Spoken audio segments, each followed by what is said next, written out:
రోజు ఎన్టీఆర్ని సర్వనాశనం చేయటమే కాదు, జూనియర్ ఎన్టీఆర్ 2009 ఎన్నికల్లో తిప్పుకున్నాడు. యాక్సిడెంట్ అయి ప్రాణం బాగొట్టినటువంటి పరిస్థితిలోకి వచ్చాడు. అతను కొడుకు పప్పుగాడు, ఈ తుప్పుగాడు కొడుకు పప్పుగాడు ఉన్నాడు లోకేష్.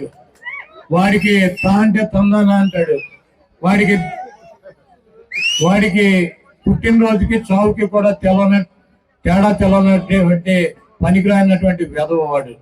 వాడిని తీసుకొచ్చి ఆ తెలుగుదేశం పార్టీకి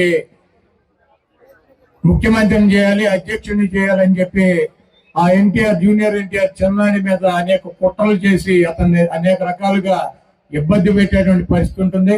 ఎన్టీఆర్ని పెద్ద ఎన్టీఆర్ని కానీ చిన్న ఎన్టీఆర్ని కానీ అభిమానించేటువంటి ప్రతి వ్యక్తి కూడా ఈ దొంగ, ఈ 420 గాడు అయినటువంటి చంద్రబాబుని గొయ్యి తీసి గోతులో కనుక పాతి పెట్టినట్లయితే ఆ పార్టీ రేపు ఎన్టీఆర్ చేతిలోకి వెళ్తుంది. కానీ ఈ పనికి మాలినటువంటి చంద్రబాబుని లోకేష్ ని గెలిపించినట్లయితే ఆ ఎన్టీఆర్ ను కూడా అనాదరణ చేసి ఆ ఎన్టీఆర్ ని కూడా బయటకి గెంటి ఈ పంది కుక్కలు ఈ పార్టీని ఆక్రమించుకుని పేదల పొట్టగొట్టి వీళ్ళు సంపాదించుకుని కోటాను కోట్ల రూపాయలు సంపాదించుకుని ఈయన మద్దతుదారులు బతికేటువంటి పరిస్థితి ఉంటుంది.